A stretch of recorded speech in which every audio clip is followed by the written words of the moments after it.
নাম বিভ্রাট। তখন সাহিত্যক্ষেত্রে শরৎচন্দ্র একটা বিরাট নাম। শ্রীকান্ত, দেবদাস প্রভৃতি বই তখন সেরা বিক্রির তালিকায়।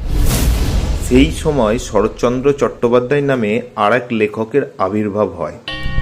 এই শরৎচন্দ্র গল্পলহরী পত্রিকায় সম্পাদক, লিখেছেন চাঁদমুখ, হীরের ফুল প্রভৃতি গ্রন্থ। হঠাৎ একদিন শরৎচন্দ্রের সাথে তার এক বাল্যবন্ধুর দেখা। বহুদিন পর এই সাক্ষাৎ।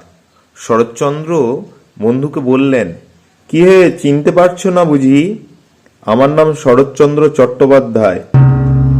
বন্ধুটিও মজা করে বললেন, আজকাল বাংলা সাহিত্য আকাশে দুজন শরৎচন্দ্র চট্টোপাধ্যায় উদয় হয়েছে, আপনি কোনজন? বন্ধুর রসিকতা বুঝলেন রসিক শরৎচন্দ্র। তিনি হাসতে হাসতে উত্তর দিলেন, চরিত্রহীন।